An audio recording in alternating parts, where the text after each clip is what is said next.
It's time for Twig This Week in Google. Jeff and Stacy are both in studio. We're going to talk. Actually, Stacy's going to debunk the notion that Nest died at Google I/O. What really happened? We'll talk about a Google Assistant coming to Sonos, a real issue with Google's Bluetooth security key, and a 14-year-old spewing hate on YouTube. It's all coming up next on Twig. Netcasts you love. From people you trust. This is Twig. This is Twig, This Week in Google, episode 508, recorded Wednesday, May 15th, 2019. I'm Bicola myself. This Week in Google is brought to you by Wordpress. Turn your dreams into reality and launch your website at wordpress.com. Get 15% off any new plan at wordpress.com/twig. It's time for Twig This Week in Google, the show we cover the latest news from Google, Facebook, Twitter, and the world around us. Joining us now from his ivory tower deep within Manhattan, it's the Leonard Tao Professor for Journalistic Innovation at the Craig Newmark Graduate School of Journalism at the City University of New York, just off Times Square, Mr. Jeff Jarvis. In the center of the effing universe. In the center of the effing universe.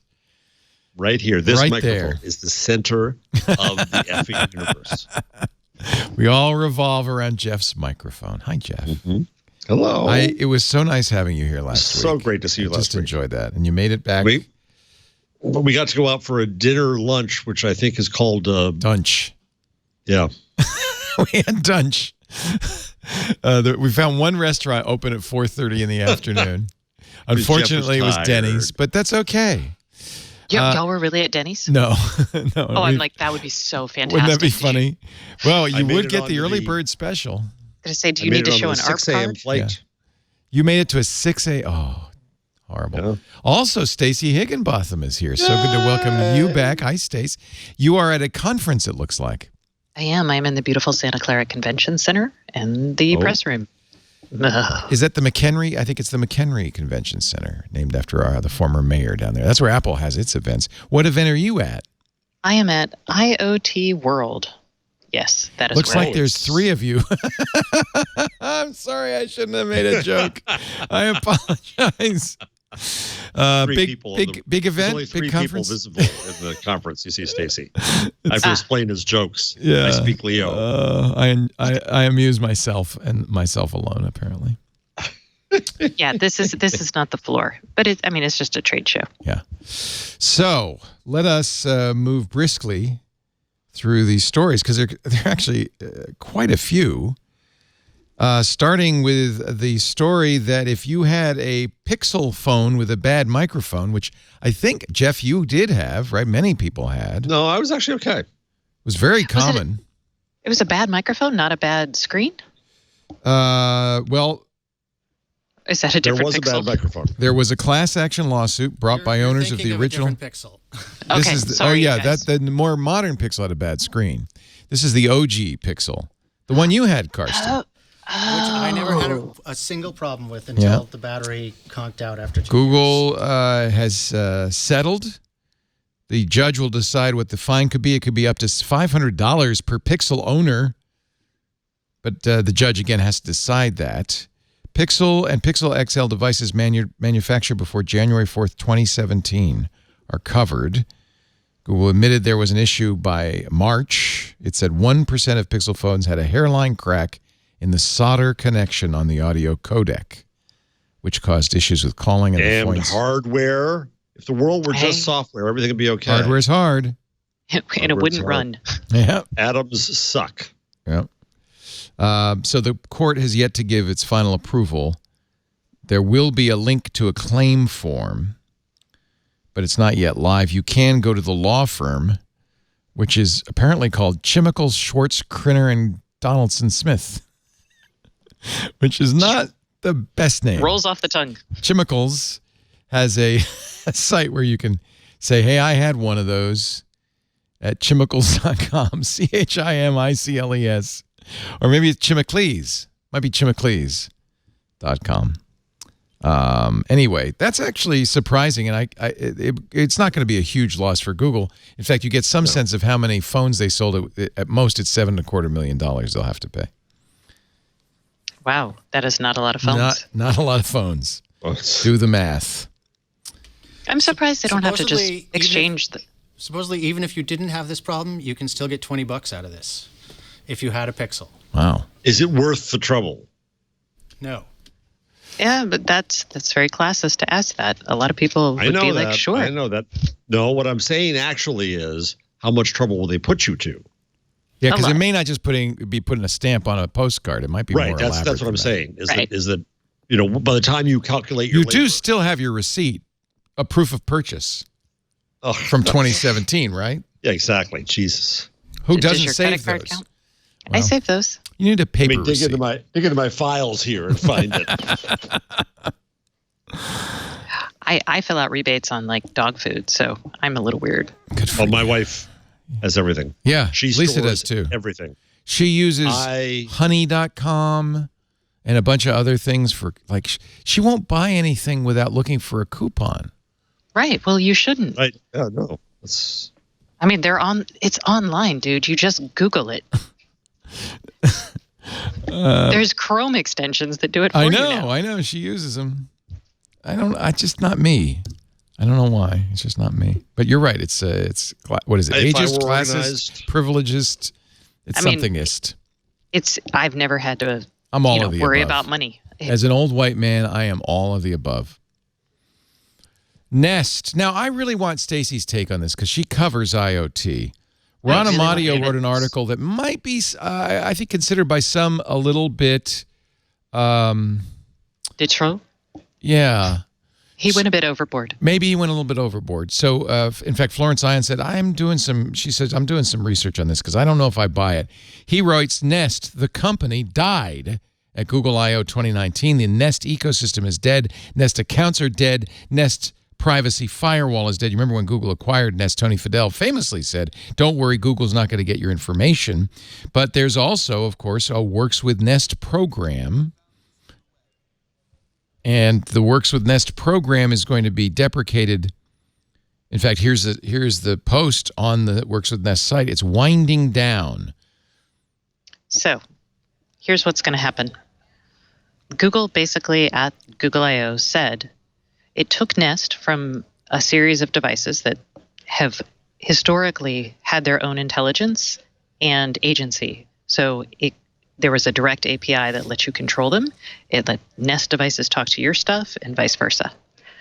By killing the Works with Nest program and switching it all through the Google Assistant and Google Home, what it's done is it's stuck the Google Home in as a middleman. So now think of the Nest devices as zombies. They are now controlled via the Google Home. And this is bad news for a lot of companies. It was sudden news for many companies. So every company out there that has done a Works with Nest integration now has to go back and basically build a routine through Google. And that includes if this, then that. It includes IFT. It includes Hue. It includes Lutron. It includes Amazon. Anybody who's been controlling their Amazon or their Nest thermostat through their Amazon Echo, Amazon has to work with Google now through this, and Amazon will get their own. It's not a skill; it's a routine or some sort of integration. So this isn't great. I mean, if you don't have a Google Home, you're going to be like, well, crap. Now I need some sort of home device from Google in my house to control my Nest devices. You can't use your Android device, your Android phone? Well, you can, but you can't do it when you're away because there's not a device there. You need a hub talking at to it. home. Okay, got it. Yeah, that is my understanding. Now, I don't have my Nest stuff because I moved out, and so I've decommissioned all that. I can't play with this. Yeah. So if you're a person with Nest gear and you're like, what does this mean? Will I lose all functionality? You may lose some functionality. In June, you're going to be asked to switch over from a Nest account to a Google account. You shouldn't do that yet, though, because you have until the end of August. August 31st, 2019. And I would wait for the integrations that matter to you for those companies to actually announce that they've completed them and tested them. Because otherwise, you're going to kill functionality without being able to recreate it just yet. That's not good. Stacey, will you, presuming everybody goes through this, if will work again, these things will work again, they just, once they go through the effort? Yes. Everybody has to go through this effort. And the reason why Google did this is because now it has greater control over what devices access your Nest gear. Beforehand, I was accessing my Nest gear through like IFT and Amazon and all of these other things. And I would sometimes stop those connections, and then other things would still try to, it was kind of a security challenge, and it's a privacy challenge. So in relation to this, Google actually announced a privacy program for their smart home sensor products. And I have a lot of thoughts on this. So we'll get into that next, but ask me any more questions about Works with Nest. In general, is this a good and necessary thing or a greedy and horrible thing? It's both. Like life. Like life. There's two. I mean, yes, it's going to allow Google to, you'll have one place to go for privacy information and to understand what devices have access to what data. Because beforehand, Google couldn't tell you who had access to your Nest thermostat. You went through Nest and some things still worked, some things didn't. It was all iffy, and Google couldn't control the ecosystem. The flip side is Google couldn't control the ecosystem. And a lot of people like that because they want to feel like they're in control of the ecosystem. Got it. What about privacy, though? Aren't some people concerned that now the firewall between Google and Nest is breached? I mean, the fact that they had the firewall from the deal in 2013 when it was announced, or was it 2013 or 2014 that it closed? I don't know. So the fact that it's lived for this long is actually really impressive. And what Google's done is they're not using this. Okay, and here's where we get, and I wrote about this, so feel free to link to my story on Google's privacy thing. Google put out a privacy policy dedicated to sensor devices, and in it did some really great things. It said, hey, here's all of our devices. Here's all the sensors in it. Here's the data those sensors collect, which is something I think everything should do. And then it said, we're not going to use the data collected by those things for advertising. And it was very clear on this. Some of that data, all of the sensor home data, is not going to be used for advertising. Now, that's good. That's what a lot of people are worried about. It is not the end-all, be-all, because advertising is for the web, and this is the smart home. The data they're collecting is going to be valuable, not necessarily for advertising, although it could be used, like if they wanted to go that way. Indirectly might be used for advertising too. It doesn't matter. Right? You know? Advertising is not the big thing we need to worry about here. What we need to worry about is having algorithmically generated decisions made for us for prices we pay for goods, things like insurance, access to healthcare, or access to services. And that Google isn't talking about at all in their privacy policy. They're just like, yeah, we're going to keep this data. We're not going to show it to other people, so we're not going to share it. We're not going to show you advertising based on it. So everyone's like, oh, good, dodged a bullet. But really, they're not saying that we're not going to use this to build services and products. Right. And those services and products could end up putting a consumer in kind of a bad spot. Well, give us just one potential scenario. So, let's say Google has all this information now about the devices in my home. They could come in and say, hey, would you like electricity service from us? We can use this data to provide a more competitive rate, which sounds really good. But then once they have that competitive rate, how are they going to behave? Does anyone else have that access to data? Can they offer a similar product? We know when you're home. We know when you're not home. Right. And of course, we're going to save you money by turning down your AC. So we know in the beginning, you're cold-blooded. Yeah. Right. It creates the same sort of monopoly effect or duopoly possibly effect that like the cable and ISP providers have by virtue of owning the pipe. By owning access to our smart home data, if it's a single company who has that, they can build all kinds of competitive services on top of that no one else can touch. And that's one example. Another example might be Google could start like a healthcare brokerage, health insurance brokerage, and start. Yeah. We have to stop thinking that the hazard is that these companies are going to share our private information with third parties, because that's one of the hazards, but it's not the only hazard. And we have to stop thinking about the only hazard as being advertising. The web was built on advertising. We're building something that isn't the web. We're building the Internet of Things, and that is going to be you're going to have data-based services. So the hazard, let's be clear, is in the eye of the beholder. you may love your low-priced electric service. It's just a question of whether you are informed enough to make a good choice. Yeah, you may love it until there is no other choice, and then they jack up the prices. Yeah, I mean, there's that too. Yes. The problem with monopoly is not that it doesn't provide great service, but that by virtue of having a monopoly, you eliminate the elasticity of supply there's a and step demand before pricing. the monopoly. The step before the monopoly, and you may never get to monopoly. What I think I hear Stacey saying is that it's not a question of a monopoly. It's a question of you live in an ecosystem where you have limited information. There may be 10 other competitors. You don't know about them. Well, you have both limited information, and then they have built a wall of data basically around you that it becomes impossible to leave. It's kind of like what people are talking about when they're talking about regulating Facebook, and like they're talking about like or friend portability. Apple's doing this too. Every company seems to be moving into this idea of siloing you. And creating a walled garden that is, that works well. Yes, it'll be wonderful. It'll be highly customized for you. There's benefits and drawbacks to that, depending on how you feel about the world. But at the end of the day, it's a very dystopian vision, and I don't think we want that. I would like to keep the competitive, the barrier to the. Yeah. It's the same argument people give against the smart city that Google's building in Toronto. It's not that a smart city won't have better commute, better bus service, better electrical service. It's that it will all be owned by one company. You're suddenly in the company town. Well, it's also what is Google going to do with that data, and how are they going to charge for access to that data for both cities and people and privacy and blah, blah, blah. I, for one, am building an arc to take me to Google Island. 40 cubits by 80 cubits. You might be there by default. You may not have much choice. That's fine. There's also a short-term pain point, which is that anybody who has configured an elaborate smart home, you're lucky, Stacey, you just took yours apart. So you're going to have to reconfigure it. You're going to have to start all over again, all your scripts, all your automated routines and everything. But the good news is they're pulling off the Band-Aid. Once you move into the nice warm embrace of the Google bath, you won't have to ever leave it. Follow the light, children. Come to the light. And it's the exact same premise Apple offers and Amazon offers and Google offers. Yeah.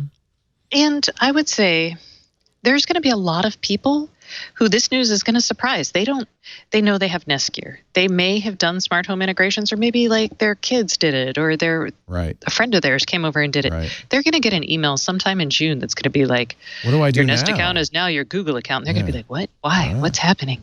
So I think there's actually going to be a lot of confusion, and it's not the kind of confusion where us geeky, nerdy people are like, I need a more open ecosystem. They're going to be like, what the hell is happening? Right.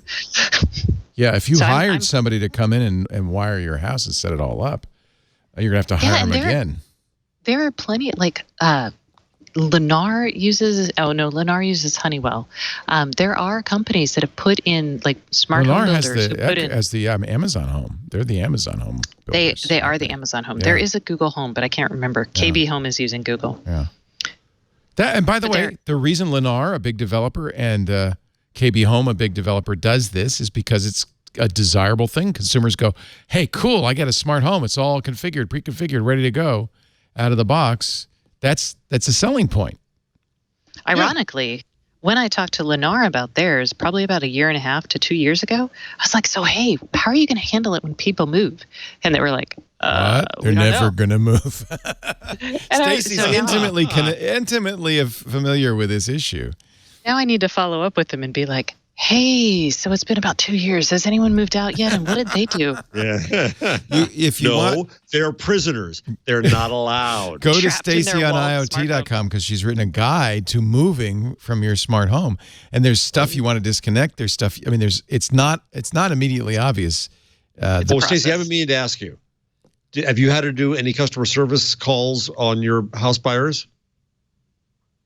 No. She has her own AV guy. Oh, so we actually offered as part of it. I was like, hey, I'll come over for an hour, just to help you set anything up. Just give me a call. That's the new thing. You have to have an AV guy when you buy a new house. Well, Leo, you have a few, yeah. I'm me. I'm the AV guy. And by the way, I'm not a very good AV guy. So each TV has its own particular set of rules. Oh, boy. Does your lovely wife yell at you? Oh, yeah. Yeah. She says, I just want to watch TV, please. You haven't set up like a Logitech box or She something told where you me- can just say, Yeah, I tried those things. Those things are, in some ways worse. Because if they worked perfectly, then they wouldn't be. But they don't work perfectly. And so when they don't work, then you really in a bind. She just says you can't die. oh, well, Well, that's there's your very walled good. garden. A way to stay alive. Yeah. I have to live forever. We had a listener to the radio show call this week. He said, because you were talking about how you wrote a manual for people who came to your house so they could know how to watch TV. And it was a fairly elaborate guide to using our television set. And he said, you inspired me, and I wrote an app for the iPhone. First, I did it myself, take pictures, make this guide, built it in Apple's Keynote, and printed it out as like a instruction book. Then I realized, this would be a good app. So he actually has made an app for iOS. I think it's called Picstructions. I can't remember, where you take pictures of your stuff. The app, then you can organize it. You can put in the instructions, and then you can share a QR code with the new tenants or the house sitters and say, here's how you operate everything. Nice. Isn't that a It's good kinda idea? like- it is. I had done an Amazon Echo blueprint for guide to turning on the TV that isn't the ask Madam A to turn it on. Yeah. So, And I do have the Fire TV Cube, which in theory you can instruct. But I don't know. It doesn't seem to be as reliable as just, first you turn on the satellite box. Then you turn on the AV receiver. oh, no, that's Then why you you need turn on the so TiVo. that's where the Logitech Harmony I actually know, the comes in Harmony really Hub. handy. I have a Harmony Hub. I know. How haven't you set it up yet? It doesn't. I have, and it's a pain in the ass. It doesn't work. Mine, I just say ask Madam A or ask Google to turn on. With Google, you have to say ask Harmony to turn on television. No, actually, you don't, because you can create a routine that says turn on television. No, we just say turn on television and it turns on. Then we use a Roku controller to control the channel. Yeah. See, that's Okay, the no, but- problem. no. It doesn't get you all the way there. You can't just say I want to watch Game of Thrones. Oh, you can. You just need to have, so for that, you need to have a Chromecast and Google Assistant, or you need to have a Fire TV Stick and Amazon Echo. See, this is why living in one ecosystem is a lovely and enticing thing for mortals, Yeah. unlike you guys, right? Oh, you have to get your television on. So you'd have to say, hey, Google, or hey, A, turn on television. And then you'd say, hey, A, or hey, Google, watch Game of Thrones. Give this guy a plug on your newsletter. It's called Picstructions. It's only iOS right now. Archer Smith LLC, and it's really just Hello. one guy. He wrote the whole thing, and I think it's a really clever idea. That's cute. Yeah. Isn't that a great idea? How to clean the Breville tea maker.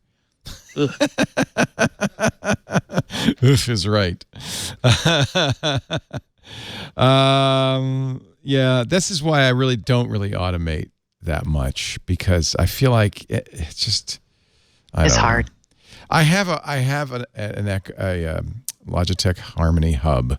I guess I could try setting it up. The problem is we have many TV stations in the house. Sets, we call them sets. No, it's not just a set. It's a whole thing, including furniture. I think of them more as kind of a station, like that you would go to the TV station, not a channel, but like a kiosk. There are TV kiosks throughout the home. There are two of y'all? And how many TVs? Well, we just Or TV We just stations? put one in the bedroom. There's one in Lisa's office. There's one in the gym. There's one in the living room. There's one in my den. There's one in the game room. How many is that? That's a lot of rooms. 6? I don't know. Yeah, we got at least that many. Yeah. We have one television. Yeah, you really. It's almost embarrassing. It is embarrassing to admit, honestly. Yeah, I remember a cable guy saying, "You got how many?" Yeah, it's kind of. But you're a former TV critic. You have an excuse. I did. I'm a former geek. So yeah, the other day I get home from my trip, and I'm watching TV in one of the rooms, and it won't work. I can't go on, and I'm thinking I have to go buy a TV tonight. Of course, 2 new batteries in the phone. Or you could just buy a new TV. Yeah, we don't. Normally, we were adverse to the notion of a television in the bedroom. We solved that problem. You can't watch it from the bed. Well, that's So just. where do you watch your? Do you have like chairs in your bedroom? What? Oh. Yeah, there's a little. Why there's a would you not couch want to watch the TV and a in the bedroom? and then the bed is in a different part of the bedroom. That's like torturing I think you yourself. have too many TVs and maybe too much house. I think you live in the good place. It's Yeah, kind of like I'm- the good place. It's terrible. It is. It's a big house. There are 3 of us. There's a teenager as well. But Okay. Well, they need at least 5 rooms. it's a kind of a McMansion. I'll be honest with you. And I think it's almost 5,000 square feet. So there's you can't. We have a little golf cart to get around. It's nice. But anyway. Jeeves, will you carry me upstairs? Yes, no, it's flat. That's the beauty of it. One of the things, one of the goals was no stairs. So you have a golf cart All right, that you Leo, ride around outside? I want or you to be honest. inside? I want you to be No, I was honest. joking. I don't have a golf cart. Okay, I'm like, Have you ever used a scooter inside the It's a house? Segway, actually. It's They a little both have Segway. Segways. oh dear. No, I just sit on the Roomba. We have the Roombas set up to go back and forth like a little shuttle. It's a Roomba shuttle, and so I'll just sit on the Roomba, and it'll take me. Segways, electric bikes. We do have a lot of electric Hoverboard. vehicles. We have a significant number of electric vehicles as well, but none of them are in the house. Wow. Okay. In fact, I watched Game of Thrones, the episode 3, the dark one. No spoilers. No, won't say No a spoilers. thing. I ruined it on Sunday. I actually did spoil it by accident. We cut that out. It was a slip of the. But I did watch it on a number of different televisions to get an idea of if it was too dark or if it was the TV. And I did find a perfect TV for watching it. So that's why It's also Howard your Stern codec. was screaming about that episode. It was very dark. Just had a fit. Well, and then He last got out Sunday, the name of the director and doxed him and went crazy. It was just the stream. The stream was bad. the stream was Yeah. bad. Yeah. I was going to say, it's not your TV, it's your codec and how they were compressed. It and was the how it's TV delivered. too, because the TV was doing some upscaling on it, and so the 4K TV actually did a very bad job of upscaling the 1080p. Anyway, I have been enjoying Game of Thrones. Apparently, the new thing, if you're cool and with it, is to diss Game of Thrones. So, Paris Martineau did this on Twitter a few weeks back. I stopped watching when they departed from the canon of the books because I feel that they haven't lived up to George R.R. Martin's original vision. He's not done with his original vision. You can't live up to it. Well, that's why they stopped. And so that's one of the things. In fact, there's a great meme on Reddit. Maybe you can find this. I can't find it, Karsten, where they have the seasons of Game of Thrones, and it starts with a beautifully drawn horse's tail. And then by the end, by season 8, it's like a 4-year-old with a fox head and then years on it. Everybody's a critic with Game of Thrones, but I am enjoying it. That's all I'm going to say. I'm enjoying it. It's fun. Okay, we did the IoT thing. Stacy out. How about Not that easy. the coolest thing I saw at Google I/O, Andrew Gebhardt writes, is a tiny chip that could eliminate smart home lag. Okay. We have to level set here because I don't know, Andrew Gebhardt. This is not a story about a chip. This is a story about a software development kit that's sitting on a module. So, Andrew, please. An SDK is not a chip.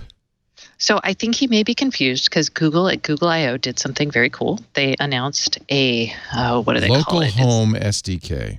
There's 2 things. So I think what's confusing him, and we'll talk about the SDK in a second. Oh, okay. But they announced basically a module that has the ability, it's got all the radios, it's pre-certified. Oh, well, that that's ties hardware. you back into Google.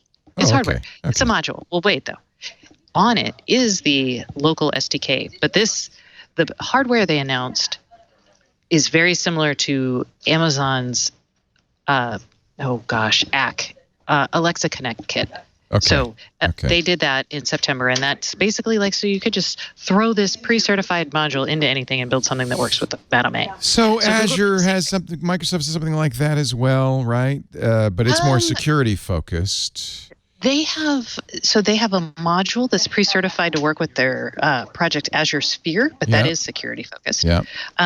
It doesn't have voice focus. Voice. But this seems like a good idea because there are a lot of small Chinese IoT manufacturers who don't have the wherewithal to do it right, for one thing.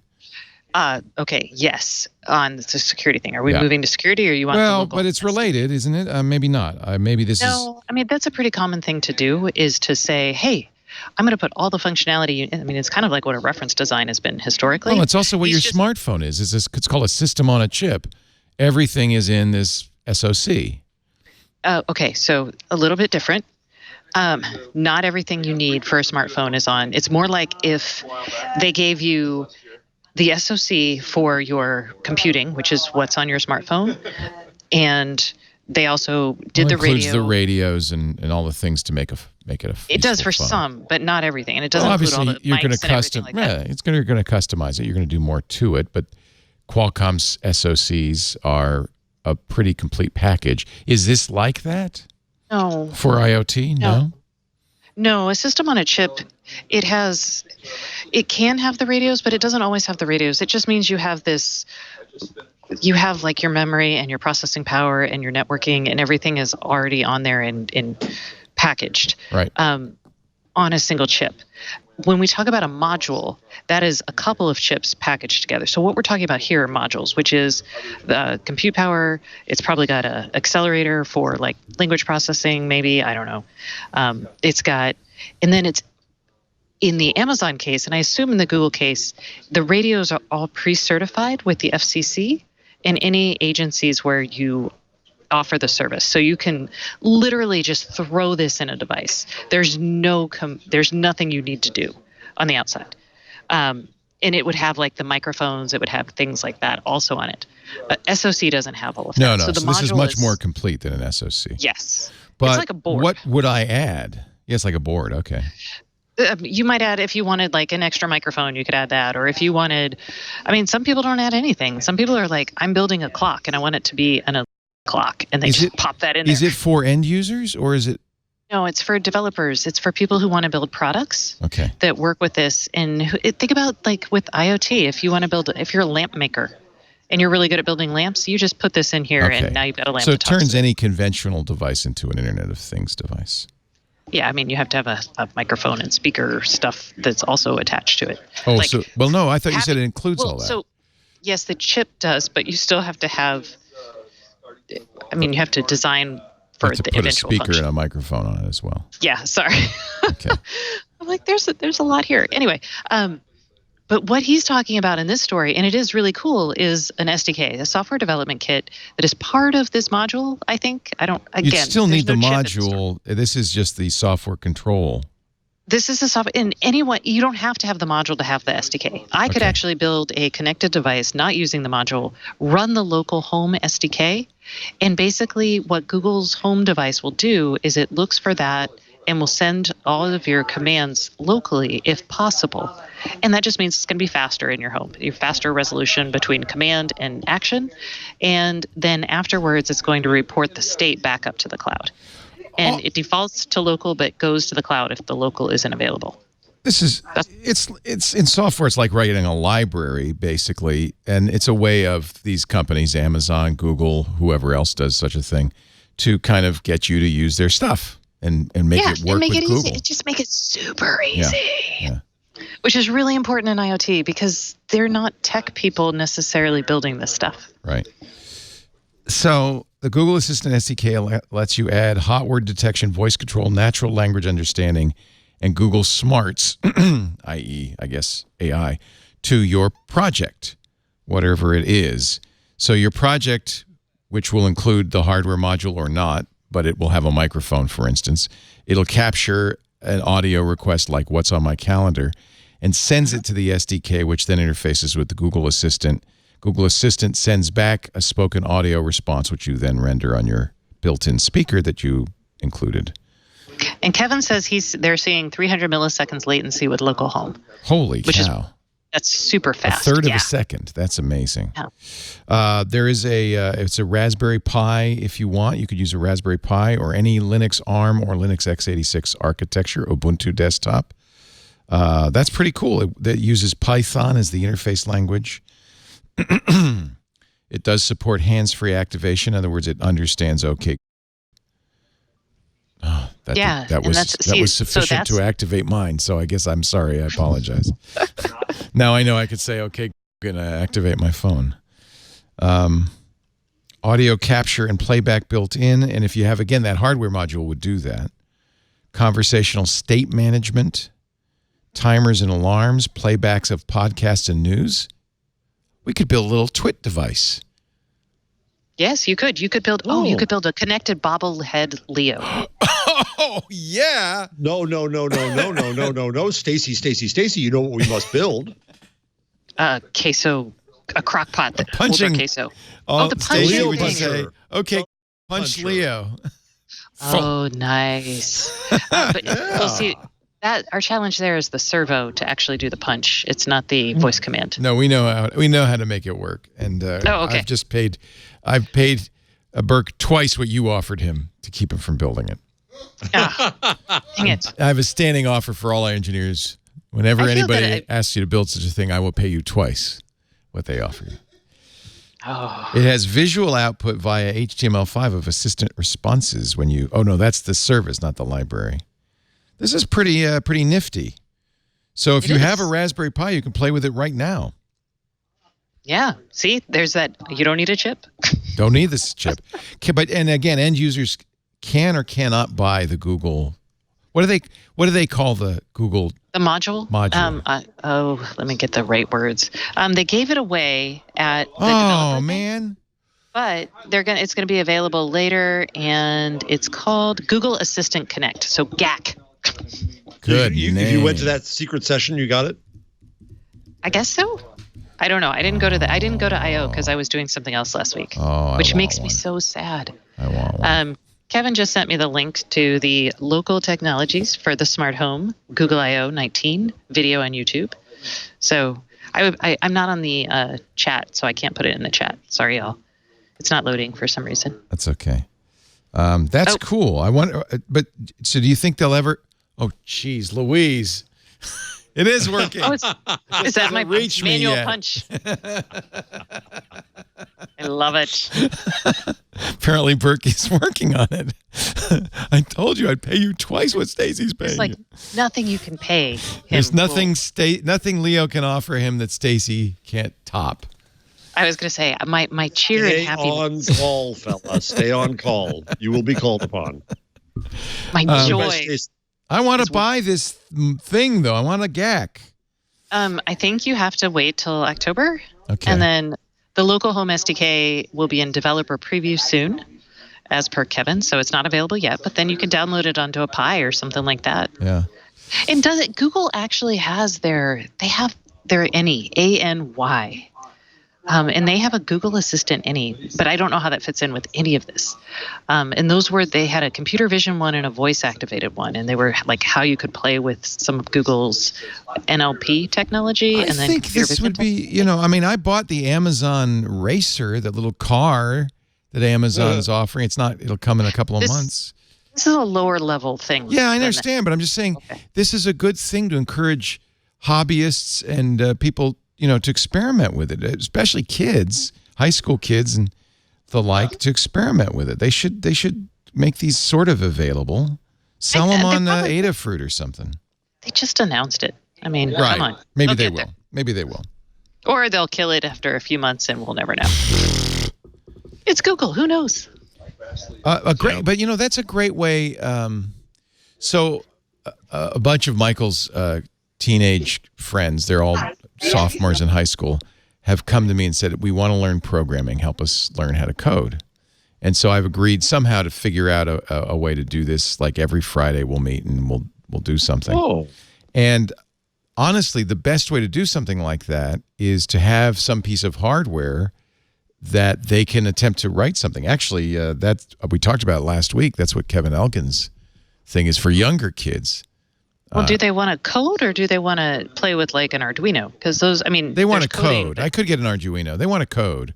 But I just 'Cause think that's- it's a lot easier. It's less abstract. You can teach somebody to code, but it's less abstract if you're coding and something does something. Okay.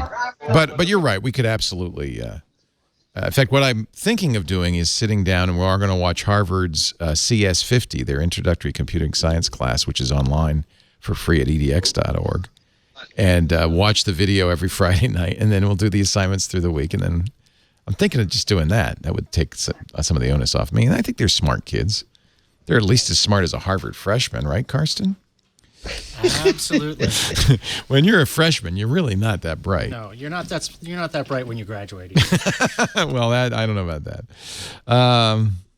After a long wait, Sonos is readying the Google Assistant update for next week. So if you've got one of the more new, like a Sonos One or the Sonos Beam, it's today. You could May 14th. It's this moment, golly. this moment in time, So, you could be doing it. I have a Sonos One at home. I bought the Sonos, not the Beam, but the other one, the one that sits under the TV. I wonder if that's Beam-like. Isn't that the Beam, or is that the sound bar? That's the sound The Beam bar. is a little sound bar, sound bar. But then they also have the one that's like you put but I think it's probably just a Beam in a box. I don't know. So that's Are cool. people still buying Sonos? Somebody asked me, should I buy Sonos? And I feel like Sonos is over, honestly. We just sold our Sonos amps for a pretty chunk of money. Not as much money as we paid for them, but I was surprised. But would you Kevin recommend actually- somebody buy new Sonos? Obviously not. You got rid of yours. Well, I got rid of mine because I moved out of my house with the in-ceiling speakers. Oh, so I see. I didn't need to I drive see. them anymore. I see. But probably not.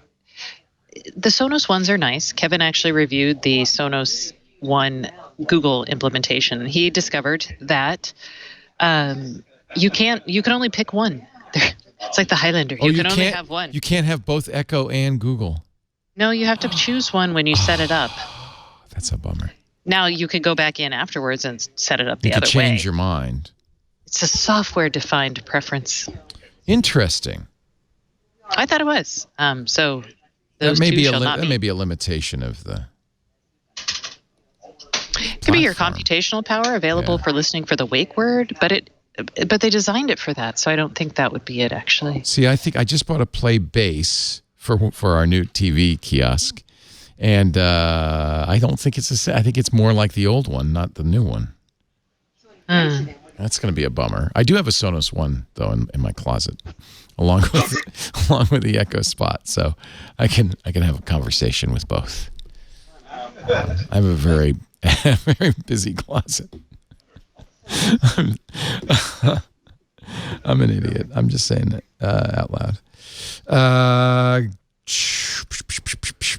We should mention this just in real briefly, that if you bought the Titan security key to secure your Google stuff, you might want a replacement. Google's now announced that the Titan security key can be exploited, and they are offering a replacement version. There's a misconfiguration on the Titan security key pairing protocol. This affects the battery-powered fob, not the physical USB key. Of course, you get them both in a bundle.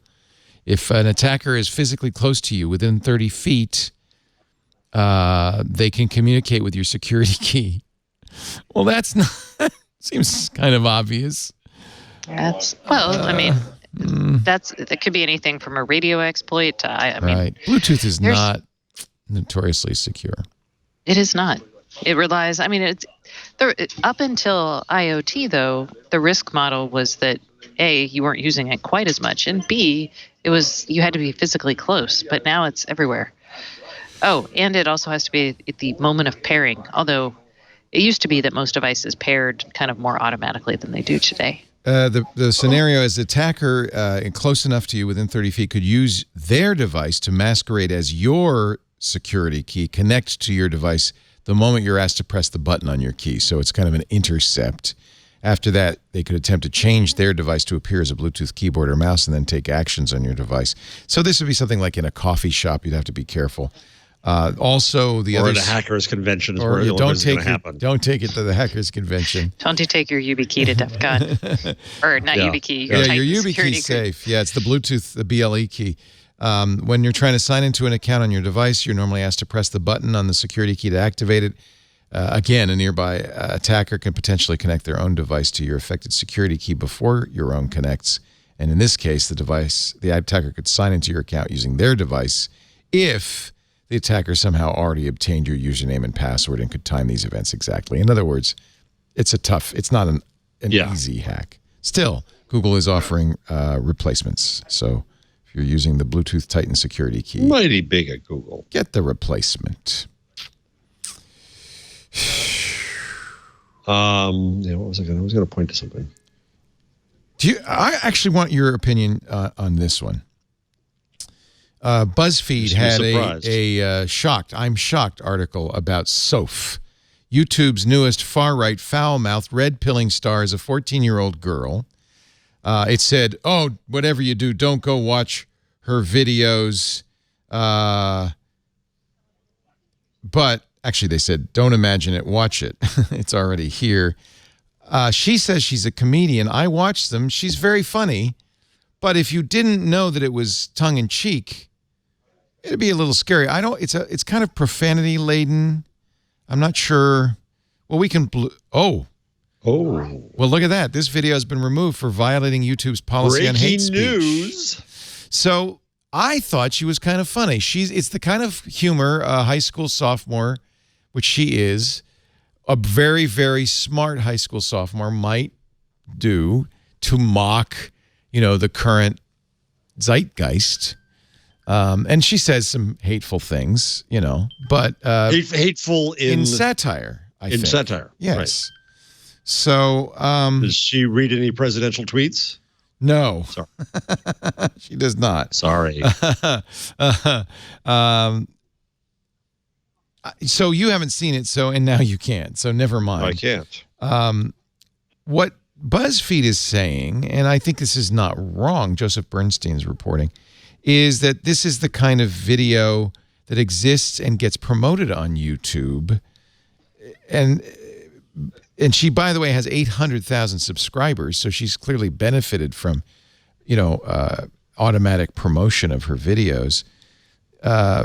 He says it's because YouTube deliberately ignores toxic content as a growth strategy.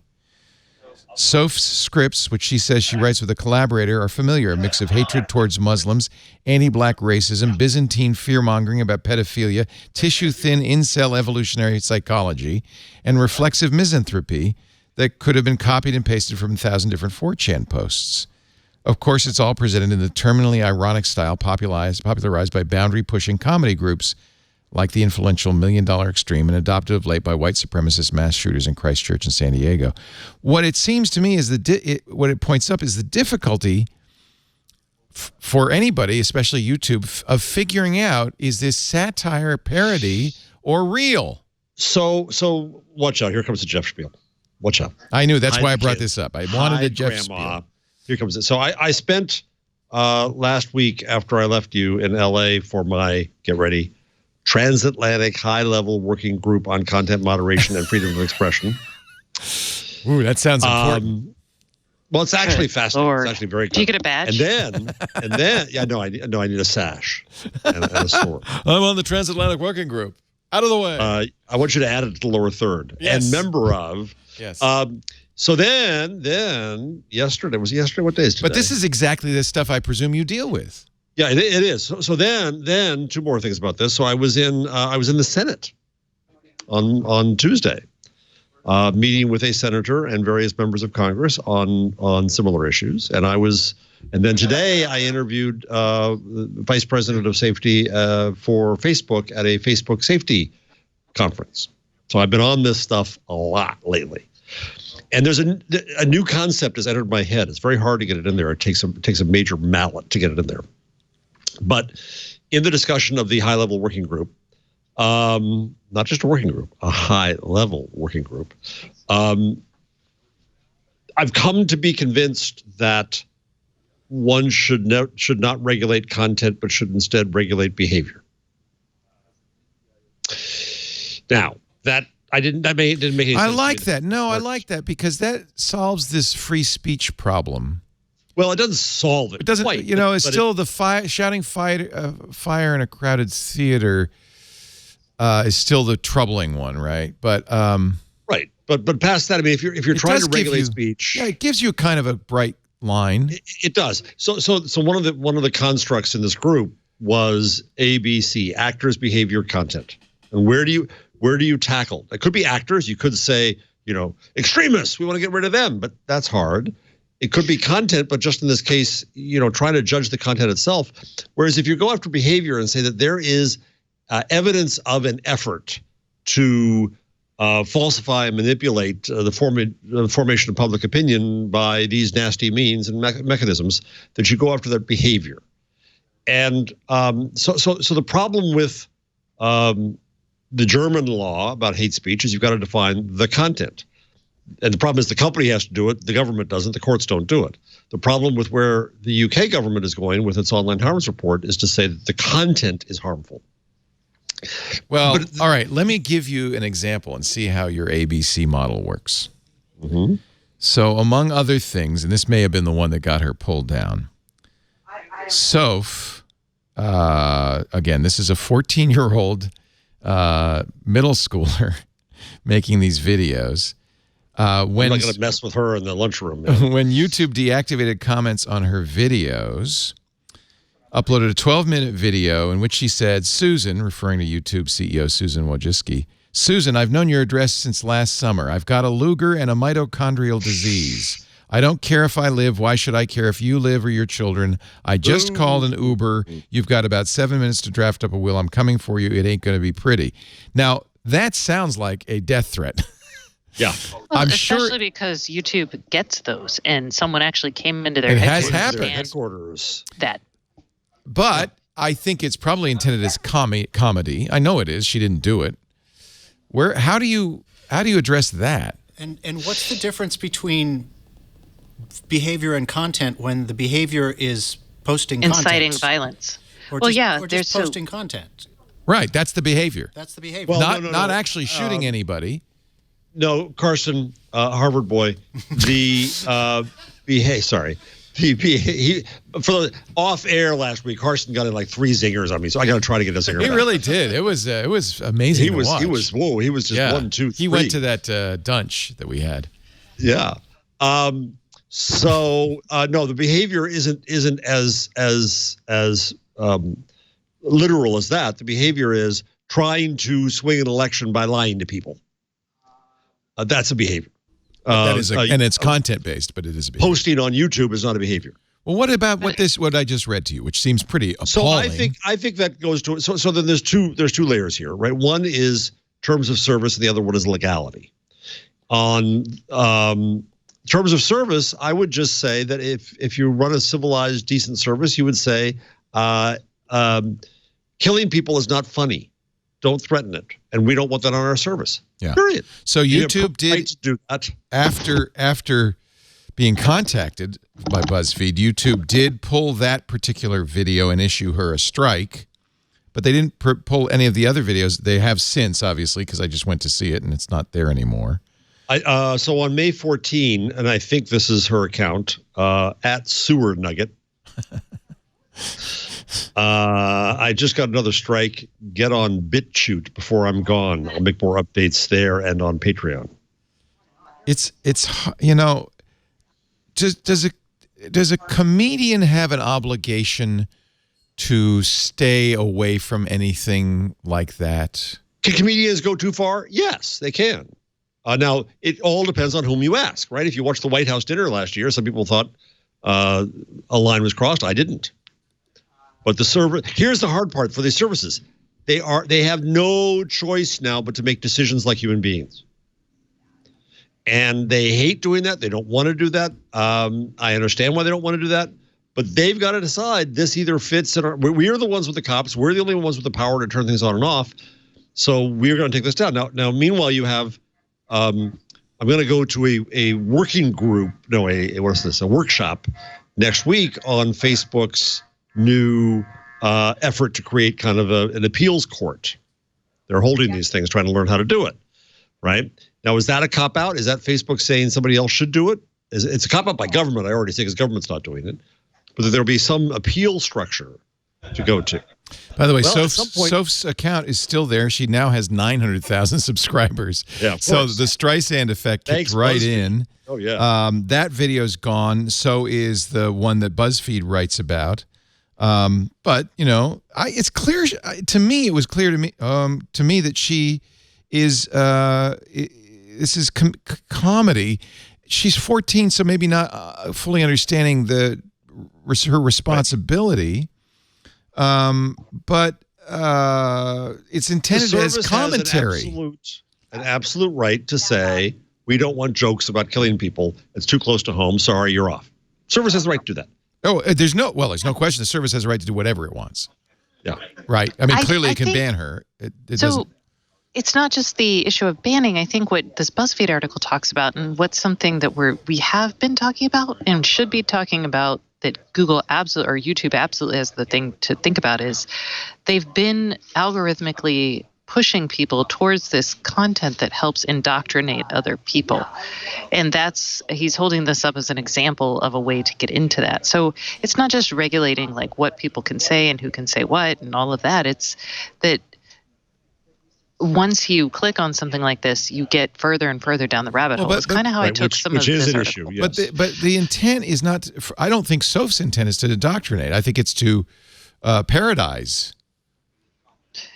Well, which does indoctrinate, right? Yeah, you start with that, and then you go further, and maybe it'd be fun. I mean, she may have been radicalized in order to get more and more subscribers. I mean, she's got hundreds of thousands of views on all her videos.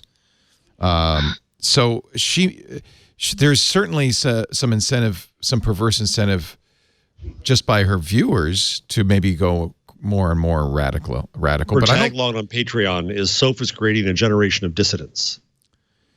I was 14 once, many years ago, and I understand there's a certain kind, especially among precocious and very smart kids, and at that age, there is a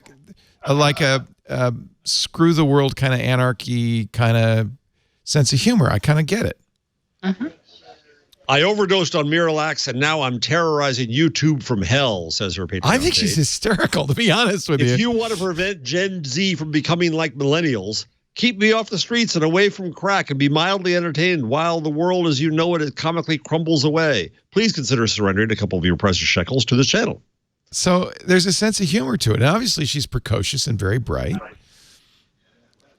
I mean, maybe, do we are we going to want to live in, maybe we have to live in a world where there's just certain things certain boundaries you can't go out of, even if your intent is pure and the comedy is there, you just can't go there. Well, you're tasteless. As my mom would say, that's not funny. That's just tasteless, Stacey. Yeah, but who enforces the taste? Who decides? Who's the taste maker? The point is, if you decide something's tasteless with YouTube or with YouTube, just they could decide that. They could be like, yeah, we don't want to be the home for that. They're not deciding that. They haven't decided that. They should decide that. I think that's the point of that article. I don't know if they need to be an arbiter of they kind tastefulness. Of just decided that today with the Christchurch Yes, they did when they took her down. They're like, oh, everybody's upset about this. Yeah. And that's, I think, the issue. And that's why I don't like talking about this issue, because that's like asking these content providers to be an arbiter of taste in some ways. If we don't have a clearly defined thing, I think it's legit to talk about clearly defined rules like you are, Jeff, with your ABC or AC, whatever. But I do think the more interesting issue and the thing that the platform should focus on is how not to use hate as a growth generation. Yeah, absolutely agree, Stacey. Yes. It's whether the platform exploits it further or digs you in further. I agree, and that is most definitely a decision by the platform itself. That's the platform's activity. Agreed.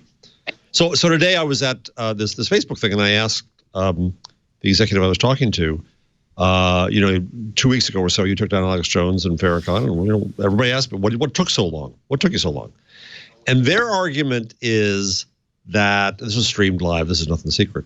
Their argument is that they have levels of punishment and the highest level is to forbid a person from coming onto the platform, and that they judge off-platform behavior, which kind of struck me as a little bit odd in a way.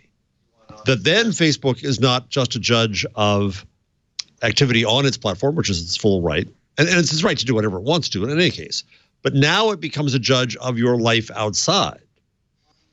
Well, what they're trying to do, which is the most difficult thing of all, is to judge intent.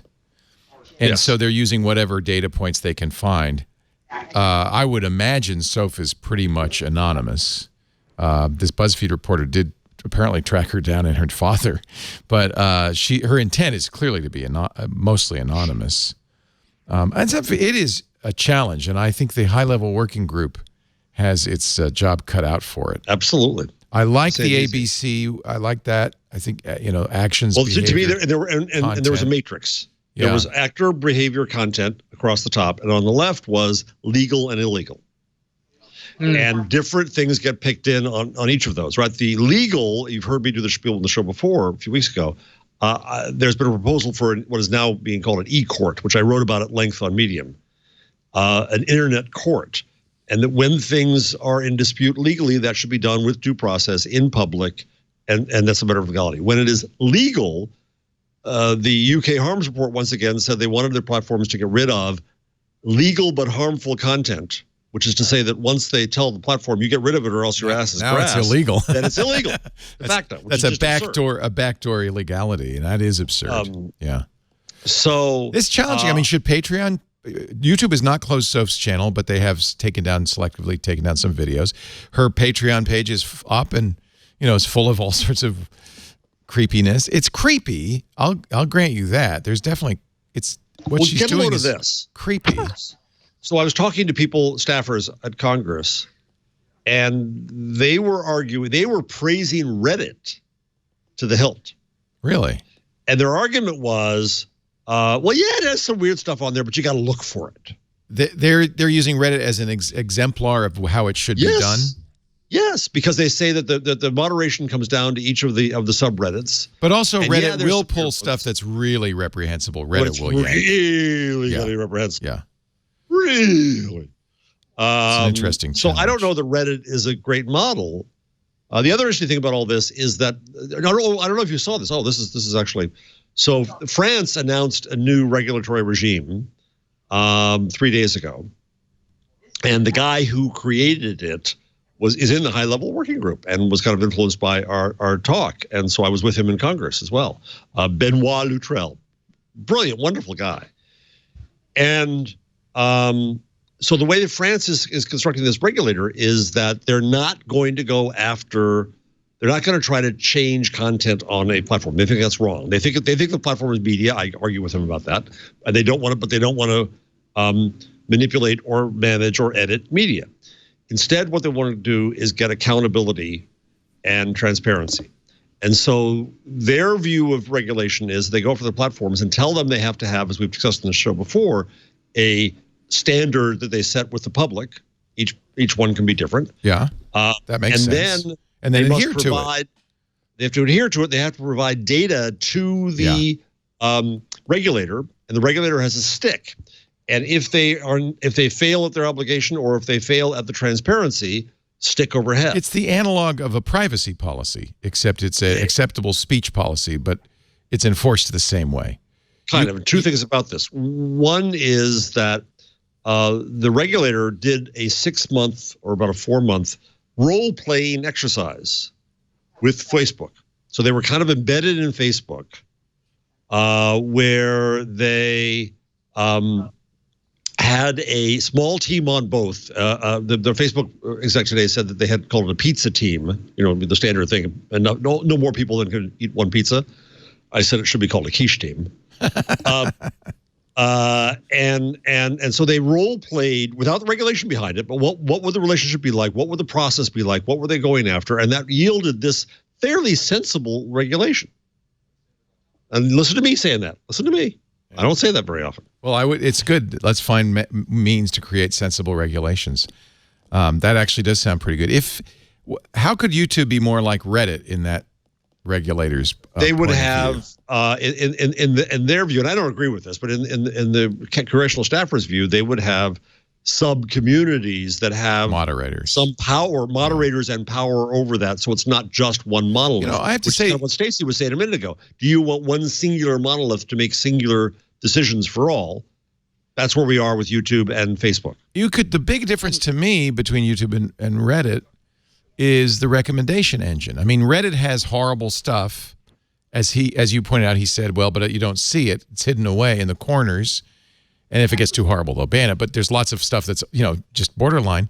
YouTube could do the same thing. The problem we keep bringing up is the recommendation engine. Well, it's people versus letting a computer do it. No, but if they didn't recommend extremist stuff, it would just kind of die away, wouldn't it? Well, if you had people or moderators who actually recommended content, you would probably get more appropriate content. So if I go look up something about vaccines, like I'm a kid doing a report, I probably, if a person's picking my next video, it's probably, maybe it's the life history of Louis Pasteur or something like that versus vaccines cause autism. Twitter is now fighting vaccine misinformation by redirecting put that on there.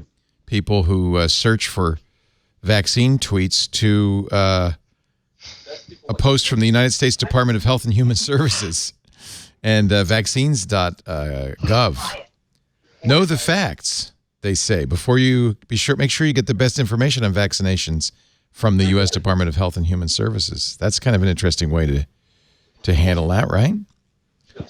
Yeah, I mean, but there's always going to be people, there's that whole contingent of people who are like, well, the government, of course doesn't want to tell us that they're responsible for chemtrails. We know that. So, I honestly, what if YouTube got rid of recommendations?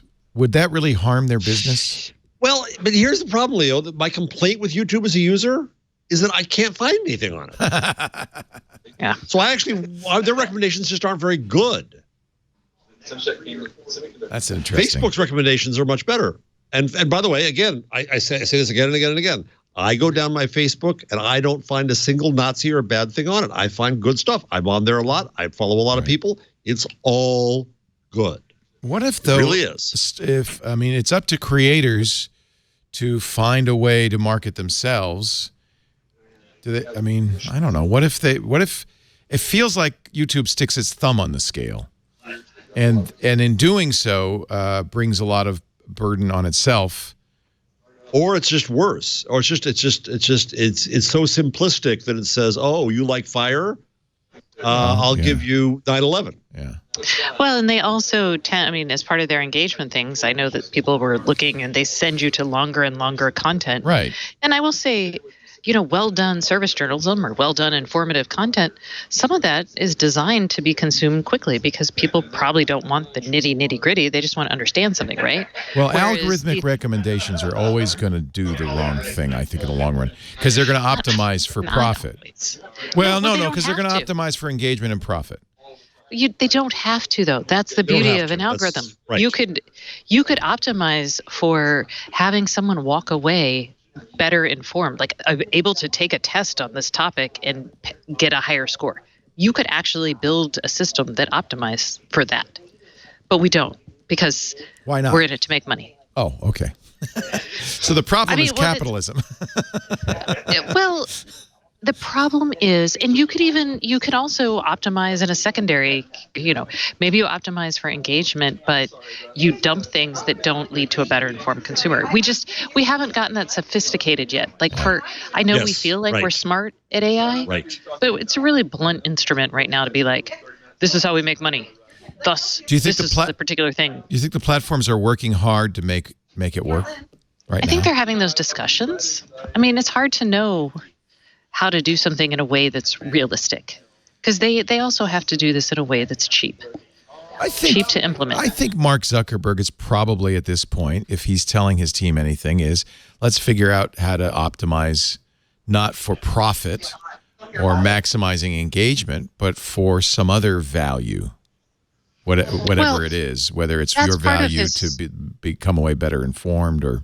If his shift to privacy or is basically about building services, a layer for services to happen on the platform, then what you're looking at is his optimization strategy will change. Yeah. Actually, my favorite suggestion for Facebook that I've seen yet, and we talked about Chris Hughes saying it's time to break them up, and of course many Democratic candidates are starting to think about this, comes from Josh Constein at TechCrunch. He says it's simple. Just require Facebook to let you export your social graph, your friends list. Friend portability is the must-have. What? The thing that keeps people from trying to write a Facebook competitor is... Oh, it's because you don't have that. I see. Right. I can't export my friend graph to that new thing. Okay, so I like that's the WordPress model. That there is an open source something upon which others can build, and Facebook has the advantage of being the first to build, but I can build it too. Yeah. Go ahead, that sounds Stacey. like Kik.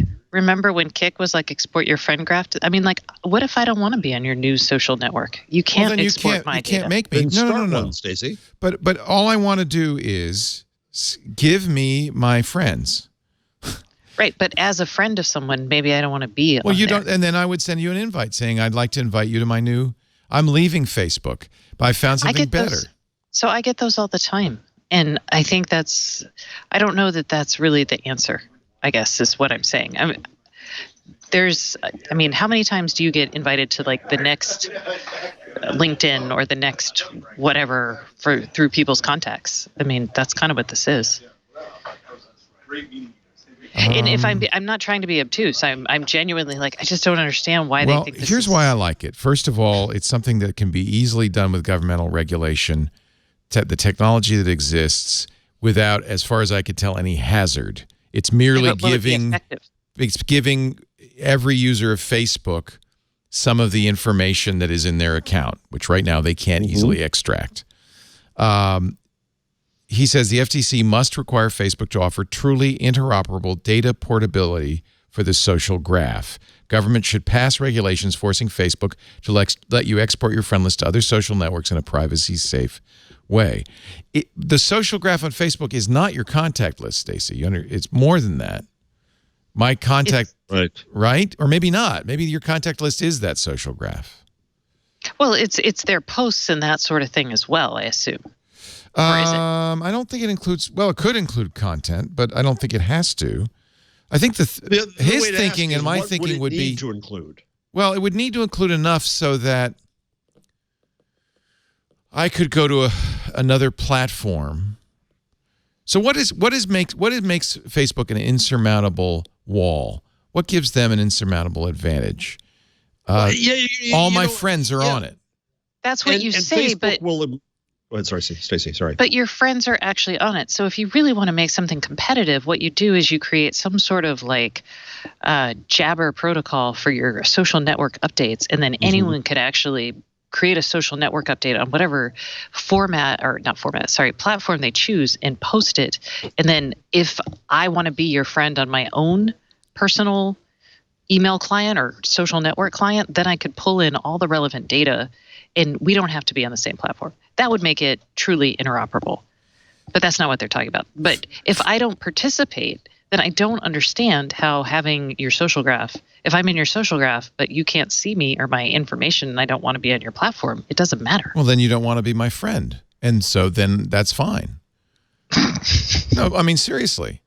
No, it just means I don't want to be your friend on that social network. Leo doesn't want to be our friend.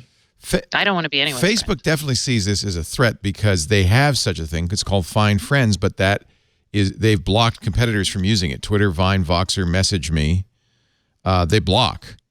They think it's... Two professors have written about this from the University of Chicago, Luigi Zingales and Gary Rolnick.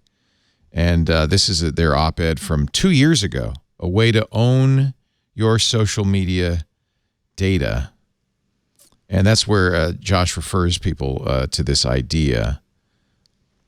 I mean, that's one problem is you can't just export. I can't just bring all my friends to some new social network unless maybe it's an interoperable social network so that I can be on it. It could be a one-way street.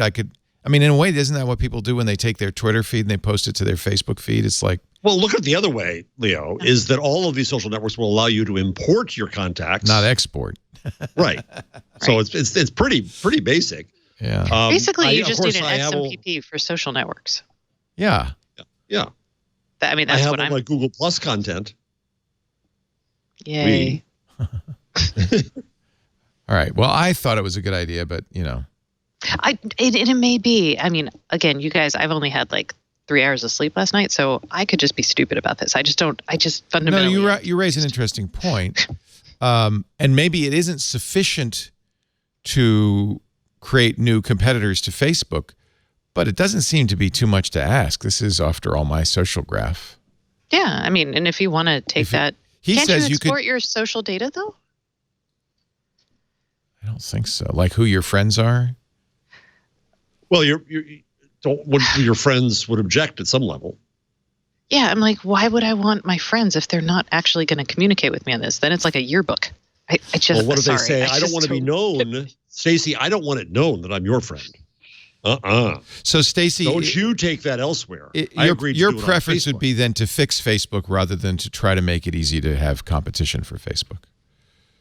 Well, if you want, I guess my point is, if you want competition for Facebook, you need an XMPP for social networks. Well, that could be designed. Yeah, and then you would have to force them to use it. Well, that's kind of what we're talking about in a way. It's provide access. That's not what we're talking. Well, provide access somehow to your social graph. You're saying they'd also have to accept input data as well as export. It'd have to be a two-way street. Yeah. Okay. I'm willing to accept that addition to the Josh Constein theorem. Then it becomes a chat client, basically. Right. It can be whatever you want it to be. Yeah, that's true. You could add extra features to build on top, kind of like Apple or one of the many Google messengers has done with SMS. You could actually build some neat things, and then you're competing on the services that you've built around this social graph, as opposed to the lock-in. Just the lock-in, the wall. Oh my God, you guys. I'm going to go get a cup of coffee. Y'all keep talking amongst yourselves. Let's talk about the Christchurch call to action. Facebook has signed this. This is a joint statement in support of the Christchurch call to action to eliminate terrorist and violent extremist content online. We come together resolute in our commitment to ensure we are doing all we can to fight the hatred and extremism that leads to terrorist violence. This is the one that President Trump would not sign. Would not sign, right. Facebook did, though, so I think that's maybe more important. But so the Trump argument is that this could violate the First Amendment. Right. I don't see how, because it's not government. I guess unless government if he signs it would. Oh, I see. Well, no, but it doesn't. It's not a law. Right. It is. Just fight hatred and extremism. That's all we ask. It's guidance. I can understand why any government might be reluctant to sign on to that, but certainly private enterprise should. However, it is government's. Government's going to pass lots of regulation, telling the platforms to do lots of things. I don't know. I want to talk to some lawyers about this. Yeah. Technology companies also committed to a 9-point plan that sets out concrete steps they will take to address the abuse of technologies. Of course, Facebook is ground zero for this because the Christchurch slaughter was broadcast on Facebook Live. Meanwhile, Facebook made some other changes to Live, I think, today that I don't fully understand yet. But they think will help prevent. That they think will help. Well, yeah, it would have. If you've had any complaints against you on Facebook, you can't. You're blocked out of Live, and that would have prevented the Christchurch guy because there were some unstated complaints against him in the past. Well, it doesn't stop somebody from creating a new account. I mean, I don't. True that. If they're killing 1 million a day or whatever, it's very hard. Do you think you should have buffering on something like that? Just maybe because a 40-minute delay or something, an hour delay. Not a 40-minute delay, like a 5-minute delay. Well, but it took longer than an hour for somebody to complain, and longer than that. Yeah, here's the problem, Stacey. It's not going to be. I thought about that, but it's not going to be reported until someone can see it. Right. Well, your algo might try to look at it, but the algo looking at video is really hard. Yeah. So you're right. Okay. You've got to depend upon the public. Oh, Karsten, put that in the rundown. Stacey said I had a good point. I will put that. Wait, I want it known that I haven't had a lot of sleep. We got to run. We got to run because we only have half an hour left. I want to get the changelog in and your picks of the week. Let's take a little break and talk about our sponsor, WordPress.com, which is fighting the good fight, not only for free speech, but to get everybody a platform where they can be themselves, where they can show the world their best stuff, whether you're an individual or a business. A website is ground zero for where you shine on the internet. WordPress.com makes it easy. Powerful site building tools, thousands of themes, and of course, 24/7 support from actual WordPress enthusiasts and experts. So you're not just getting some, poorly trained, customer service rep. You're getting a WordPress expert. So I love it. Every time I've used the support a little more maybe than I should, just because these people have great ideas for how to make your blog sing. WordPress.com lets anyone pursue whatever it is they love by launching a site that's free to start with room to grow. That's why it was started way back when. I've been a member for 12 years now at WordPress.com. No 2-week trials, no hidden fees. You own your content forever. Upload anything you want, audio, video, music, text, and download it anytime you want because it's not Hotel California. You can import and you can export. WordPress.com is built to grow with you, to get you to where you want to be tomorrow. Start with the free tier. I did, and then I upgraded by, I'm now on the business tier. I love it. I love all the plugins. I love all the templates. You can, of course, do e-commerce. It's so flexible and powerful. Some of the biggest publications in the world, the biggest companies in the world use WordPress to build their websites. And a lot of individuals like you and me. MyLeoLaporte.com is on WordPress.com. So should your blog. Millions of people use WordPress.com every day to turn their dreams into reality. All you got to do is go to WordPress.com/twig. WordPress.com/twig. That'll give them a strong signal that you saw it here, which helps us. And you'll get a little benefit, 15% off any new plan purchase. WordPress.com/twig for 15% off your new website. Thank you, WordPress, for doing the work of the angels and for supporting This Week in Google. Let's do the changelog. The Google changelog. Today's Google changelog features the 100 things announced at Google I/O. Ready? Start counting. No, I'm not going I'm not going to read it. But there is a lot of stuff here. This is Google's own blog, the keyword blog, the developers section. New smartphones are #1 under hardware. I don't know if you can count that as 2 items when you say we've got a new phone and they come in 3 colors. That's #2. I don't know. But some of these are features of purplish counts. That's that deserves its own. Yeah. There's a green light in front of the Hub Max. It indicates when the camera's on. Okay, that's nice. Here's a bunch of new stuff in Assistant, a lot faster. I can't wait. It's coming to Pixel phones later this year. They say up to almost zero latency. So that will really make Assistant a very different beast if it responds to you immediately. Wow. Some AI and machine language stuff, including the 20 Google AI Impact Challenge grantees who are using AI to address societal change. They had the Flaming Lips on stage. Did you see that? I love the Flaming Lips. Did you go see that? No, I'm too old. They worked with Google engineers to create music with Magenta, their AI tool for artistic creativity. That is exactly what I'd expect of Wayne Coyne and the Flaming Lips. That does not surprise me. Google News and Search. The technology that powers full coverage in Google News is coming to search. I think that's good. I like that. Podcasts, I really like this. Can I say I really like this? They're going to start including podcasts in Google search results so you can listen podcasts directly from the search results page. And oh, by the way, they'll also be doing voice speech recognition, so you'll be able to search for audio inside the podcast, text inside the podcast, and jump right to that point. That's going to be fantastic. Lens, which was we talked about a little bit last week, very impressive. I just used that today. Did it work?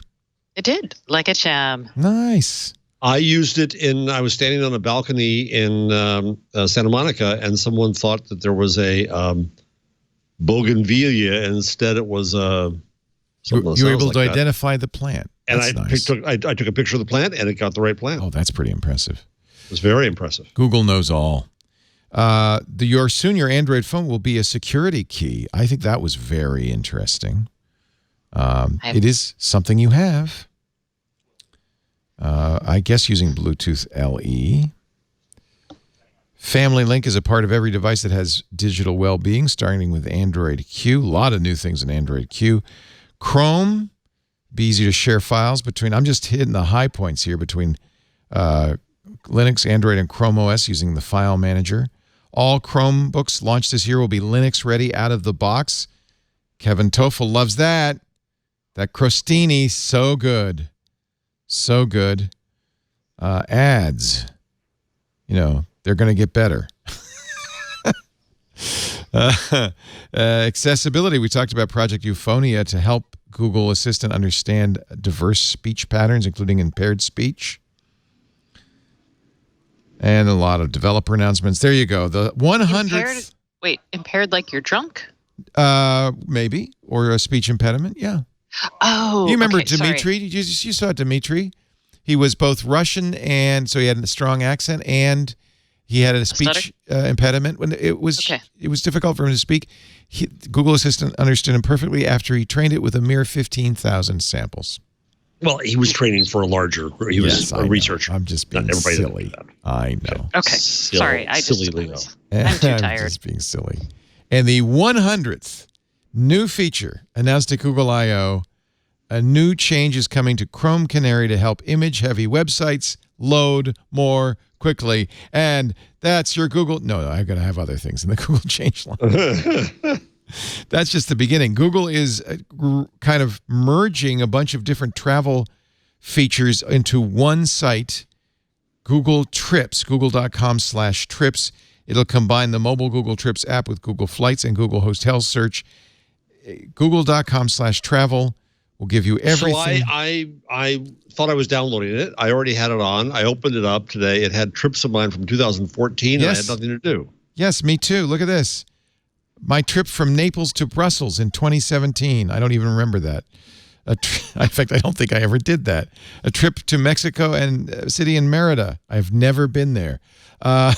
Or maybe I haven't. Airline tickets? Google knows better. That where it's... Yeah, I think I bought airline tickets for my daughter when she went to Merida. But isn't that amazing? Look at all the places. A trip to Paris and Stockholm. That was true. I did that. All the places you'll go and the places you've been. But that's just the beginning. Of course, you can use it. It's kind of like a little bit like TripIt, which I love. We'll do a lot more than that. Now, speaking of ads, Google is going to start showing ads on the homepage of the mobile site and mobile apps. I don't know how people feel about that. Remember how people got really upset when the Wall Street Journal did ads on their front page? Yeah. And now we're all used to it? Yeah. That's how I think we're going to feel about that. Okay. Google was, for years, Google said the Google.com front page is always going to be clean and simple. And Stacy's very calm when she's tired. Yes, she is. She's much calmer. Even with that extra cup of coffee. Oh, my God. I'm going to need like 8 more. We're almost done. We're almost done. I'm going to let you go. Google is also going to be putting ads where in Discover, which does bother me a little bit. That's the bar where, you see things related to your search. There'll be ads in there. That's a little like native content. Discover is the thing you scroll. That sideways scroll at the top of the search result. Yeah. Google Podcasts can auto-download new episodes from your favorite shows, a feature every other podcast application did for years. And that was one of the complaints about Google Podcasts is it was kind of primitive. I guess it's getting more like a real podcast app. You're going to be able to buy stuff through YouTube videos soon. Google, I guess now that the European stuff is over, is bringing shopping back. They're revamping their shopping hub, and they will let you buy stuff through YouTube videos. This was announced at the Google Marketing Live Summit. So Get ready for more ads. I don't mind. Go ahead, Google. Fire away. It's just ads. I like ads, as you know. I'm an ad guy. Let's see here. Read. Oh, this is good for kids learning to read. I really like this. Reading practice with Rivet. So this is a new reading app from Google's Experimental Projects Lab, Area 120, that they say addresses the most common barriers to effective reading practice. It's a free, easy-to-use reading experience optimized for kids. Evidence shows that one of the major differences between poor readers and strong readers is the amount of time spent reading. So Rivet will give kids free access to more books and a knowledgeable reading buddy. Should we watch a little Rivet in action? It will read aloud the pages. I actually know this, that it does help kids read if they can watch the text as it's being read aloud. So I think this is really, really cool. And motivation and encouragement from a little cat named ABCD.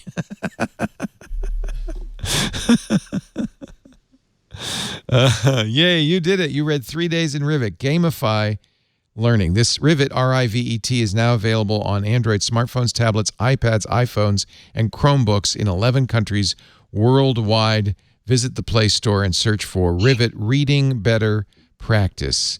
It's aimed, I think, like kind of fourth graders, although there are 8 reading levels.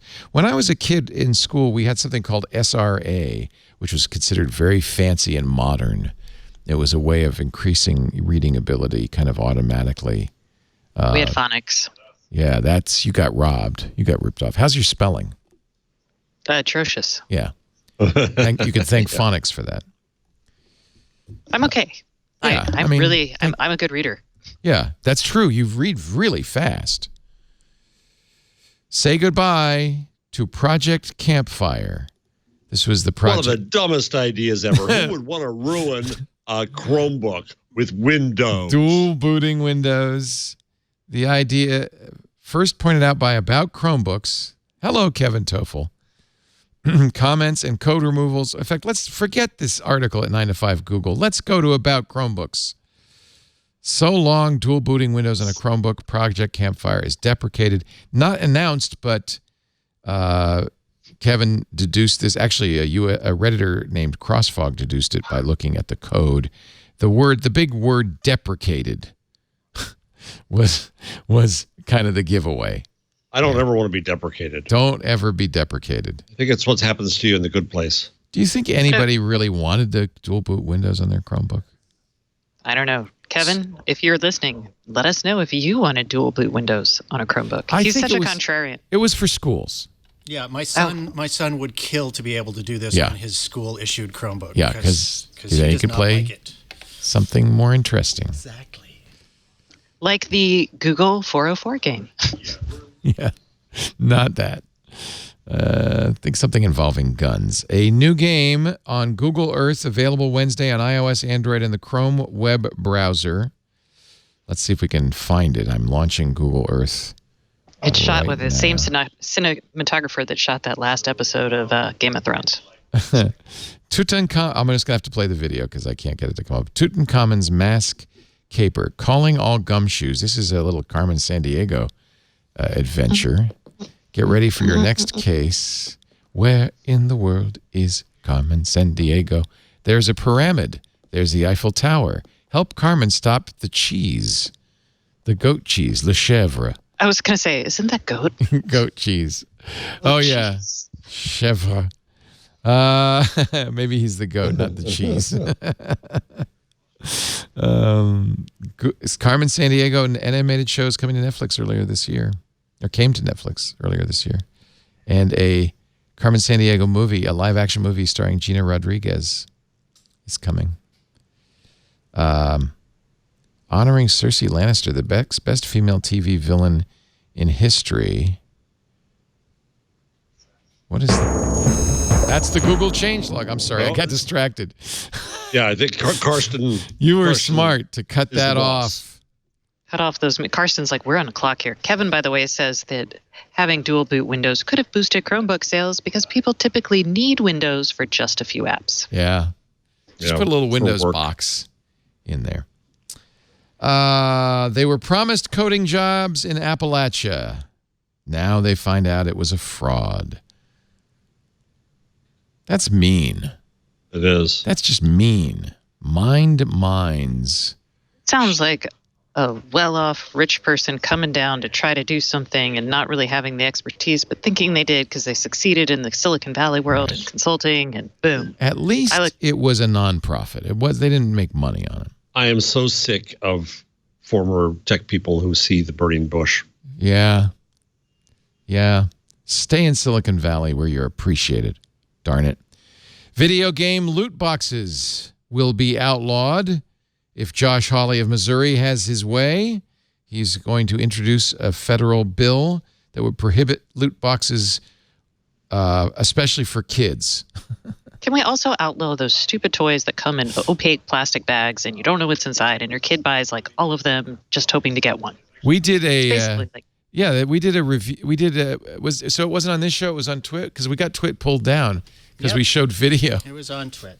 We showed video of those things that are basically unboxing video in a box. Yeah. Yeah. It's like the Minfig scam. What's the Minfig scam? It's not really a scam. It's just the unknown. You buy a package and you're like, am I going to get something good? There's nothing in it.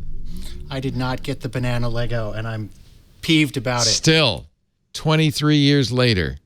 Wow. Adobe says, we're getting sued. And it turns out we didn't really, if you have an old version of the Creative Cloud apps, you could get sued too. Not by us, by somebody unnamed, which a little deduction by William Gallagher at Apple Insider tells us is probably Dolby. Dolby seems to be suing Adobe for not paying the promised license fees for Adobe technology included in these older Adobe programs. So Adobe sent a letter out to all the people who are Creative Cloud customers not to use the old versions. Not because we're going to sue you, but I don't think Dolby's going to come into your house and sue you, but who knows. And here's some good news if you use Grindr. It was purchased. I don't know if people know this. Grindr, which is a gay dating app, was purchased by a Chinese company. Yeah, I didn't know that. Beijing Kunlun Tech Company. And what I also didn't know is there is a group called the Committee on Foreign Investments in the U.S., which vets overseas acquisitions of American businesses for risks to national security. CFIUS ordered the Chinese company to sell Grindr, and in the meanwhile, not to send any data to China about people who use Grindr. You didn't know about CFIUS? They kiboshed so many mergers in the late aughts. I think I remember that, yeah, but I've forgotten. Because all these Chinese companies wanted to buy 3Com and blah, blah. It's a good thing we have. Blah. I don't know what it means, but since we have a former TV critic on the show, maybe he can explain. Former TV god, TV critic, please. Hulu, Disney owns Hulu now. Comcast, which owns NBC, has said, okay, we're going to break away from Hulu. So that means that the NBC Universal shows that are currently on Hulu will stay on Hulu for now, but in a year may move to an NBC, an unnamed but announced NBC streaming video service, which is supposed to be up and running next year. So CBS has one, ABC has one, Disney NBC has one, and then there's Hulu. And AT&T is also pulled out of Hulu. They sold their stake. Hulu was supposed to solve all of that. Yeah, nobody wanted to be in Hulu. Now that Disney controls Hulu, Comcast is leaving.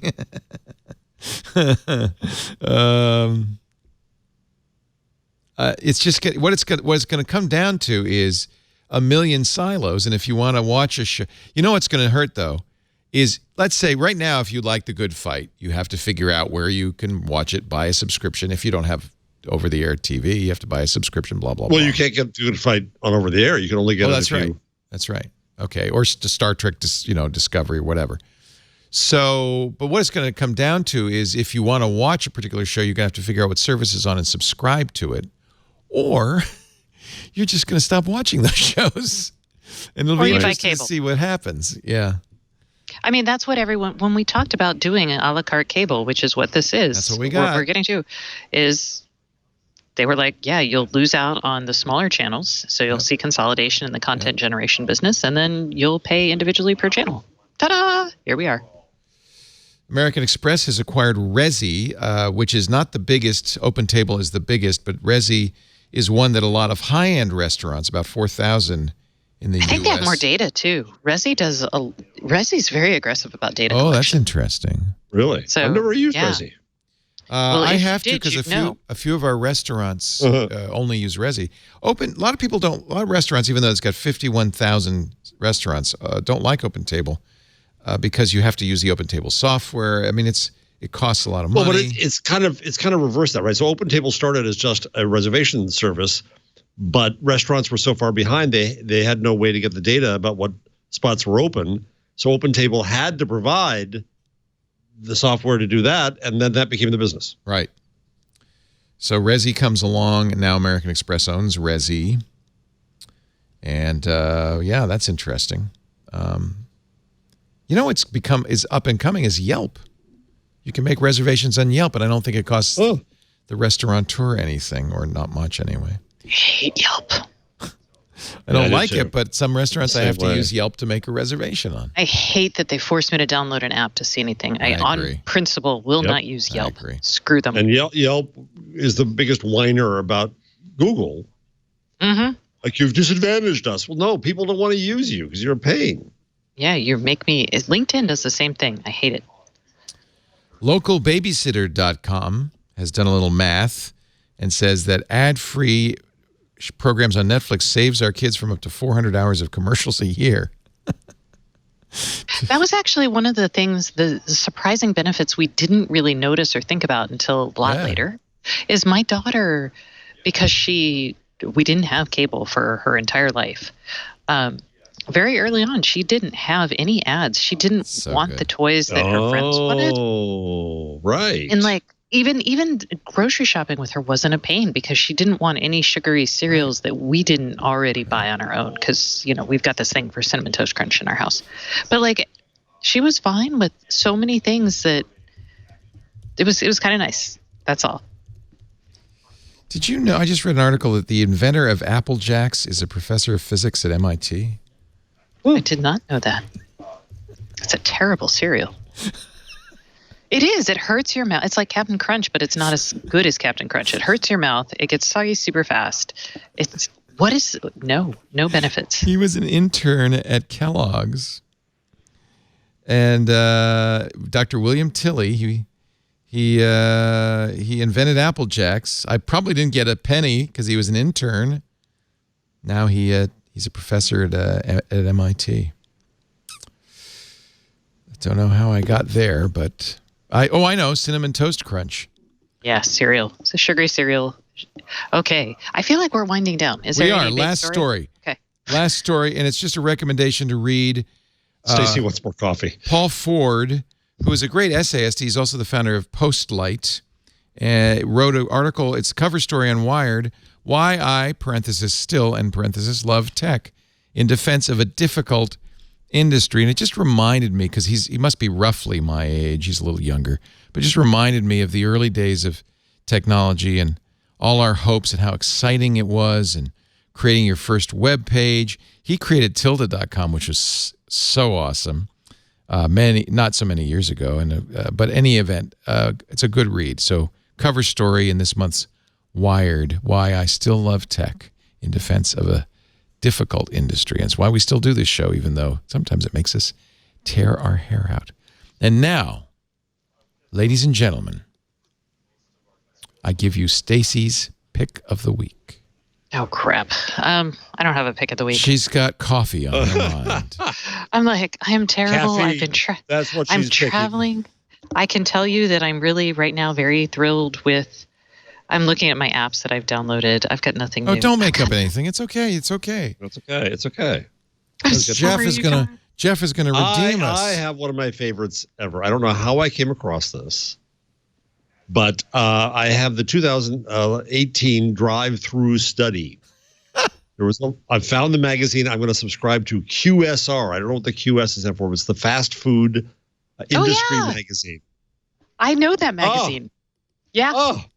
So Arby's is the, let's see here, the slowest. McDonald's is now like the slowest at 273 seconds for the drive-thru. What? That's like 5 minutes almost. So that's why I sell this story. The story above that in the rundown is that McDonald's is going to redesign things to improve on this. The menu got too complicated and other issues. So the fastest here, let's see. Average time in Burger seconds is Burger King. You know why? Because they're just microwaving the damn stuff. Well, wait till they get you're back on the flavor royalty. So bitter about that. So then, you know what? Below that, I'm a McDonald's loyalist. I am. And McDonald's was started so that you wouldn't have to wait. Are you Coke or Pepsi? Oh, I like Pepsi, but McDonald's only sold Coke. Well, I mean, just in general. I'm bi-cola myself. But. Oh, you're bi-cola. Well, yeah, I'll drink whatever's there. So go below that I'm no chart. cola. Yeah, well, I haven't had a cola in years. Oh, I haven't had it since my AFib started. Yeah, you should. Service attributes. Service attributes. Service attributes. Okay. So they measured here eye contact, whether please was said, pleasant demeanor, whether a smile was said, and whether thank you was said at all the major chains. Once again, Chick-fil-A, hard to beat when it comes to service. Pleasant demeanor, 94.6%. I'm still never going to a Chick-fil-A. I'm sorry. I've never been and I never will. A Texas legislator today. Every airport in the country deserves a Chick-fil-A, he says. Right. So then. Which airport banned Chick-fil-A? Was it an airport that said no? San Antonio. San Antonio. Was said, it? You can't have a Chick-fil-A. I believe so. And finally, there's order accuracy. Oh, that's important because when you drive away, you don't want to have to go back. So, which I hate, and I have a fit. Lowest, surprise, surprise, KFC, 69.9% order accuracy. There's always something extra in that bucket. Chick-fil-A wins again at 97.3% maybe order accuracy. And here's a smile, too. Chick-fil-A actually is really good at, so I live in the South. There's Chick-fil-A's everywhere. They treat their workers actually fairly decently. They pay for college for them. As long as they're not gay, it's okay. Yes, I'm not. It's okay if you're not gay. But, if we could just take the family values and make them more inclusive of all families, they'd have a pretty decent thing going there. They got most of it right. Oh, they're starting with, actually they're starting from a terrible place, but the end result. Anybody in our chat room ever work at Chick-fil-A? Is it a good place to work? Is it a hard place to work? I think all fast food is kind of hard. I work you know what? I came up. We've talked about this. You worked at Ponderosa. I came up at McDonald's, and I did that every summer through high school and even the first year of college. And I think I learned how to work there. I don't think it was slave labor. If you like your steak, give your appetite a break. Get your steak at the Ponderosa Steakhouse. Grab a bucket and mop from the floor to the top. Tell me, what does it mean? At McDonald's, we're clean. That is one of the best advertising jingles of all time because it's singing the praises of mopping the floor. Yeah. Forget about the food just for a moment and consider how clean our floors are. I don't know what to say. My daughter, says Web 635, 355, is very happy at Chick-fil-A. Oh, there you go. See? So yeah. I'm glad that there are still jobs for teenagers at fast food. It's a good place to start. But I think now I should say to all the company, you deserve a break today. Time to head out to the broad world and say goodbye to This Week in Google. Jeff Jarvis, who we love as our former TV Guide critic, blogger at buzzmachine.com. Now a member of the Transatlantic High-Level Working Group on Content Moderation and Freedom of Expression. And he's got a sash to prove it. Unfortunately, it's black with black letters. The director of the Townite Center for Entrepreneurial Journalism at the Craig Newmark Graduate School of Journalism at the City University of New York. That has a certain iambic pentameter ring to it. Thank you, Jeff. Great to have you as always. I'm sorry you're not here every week, but it was good. I am too. By the way, I will be reading QSR Magazine from now on. Here's an article. Hardee's is testing a Fruit Loops mini donut milkshake. That you don't read about that in People Magazine. You sure don't, and she looks happy to have it. Give me that mini donut milkshake. Get your own mini donut milkshake. Stacey Higginbotham is exhausted, but always a thrill. Thank you from Stacey. Apparently now I'm slightly appalled. disgusted. I'm like, oh. Disgusted and exhausted. She is at Stacey on IoT.com. I'm a Shake Shack or a Steak and Shake kind of guy. Actually, Steak and Shake would be my first choice. I'm just saying. Shake Shack's a little greasy. Yeah, but grease is good in a fast food context. It helps it go down. Thank you, Stacey. Stacey on IoT.com. Subscribe to the newsletter. And, of course, her great podcast, the IoT Podcast with Kevin Toffel, each and every week. I hope you get home safe and sound. Are you leaving soon? Yeah, I'm leaving soon, and I got upgraded to first class. I'm very excited. Yeah. What airline can we thank for that? Oh, Alaska. You know what? Here's my recommendation. Oh, you already did it. Darn. You should check out the Alaska MVP program. It's quite nice. You know, I used to have a thing about Alaska because they used to put Bible verses on the back of their cocktail napkins. Oh, really? Yeah. Oh, man. I had no idea. But kind of like Chick-fil-A, sometimes those good old-fashioned values result in very good service. I like flying Alaska. Yeah. And they did take the Bible verses off the back of the cocktail napkins. Nice. Well, check. If they added the Quran and the Gita and there you go. whatever else Put all out of there. that stuff on there. Yeah. Literature. Yeah. Literature. I was at a hotel the other day. It didn't have a Bible. It had the Mormon Bible in the drawer. It wasn't Okay. Marriott's either. On that It's all Marriott's and Starwoods. Yeah. That's because they're Mormon. But it They're wasn't the a Latter-day Marriott's. Saints. You get they're Well, whatever. Marriott, merged, and so Marriott's kind of like 87 brands now. Yeah. Okay, I got to check. All of them hacked. gotta Have go a check. great day, everybody. Well, thank you for joining us. We do This Week in Google every Wednesday. That would be about 1:30 Pacific, 4:30 Eastern, 20:30 UTC. If you want to tune in at twit.tv/live, you can listen or watch live. And then if you're doing that, join us in the chat room at irc.twit.tv. That's where you should put all your complaints. We register them there. If you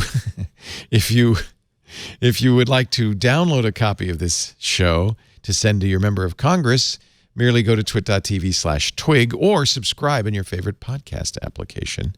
We have some big buttons right there at the bottom, but we work with every podcast application.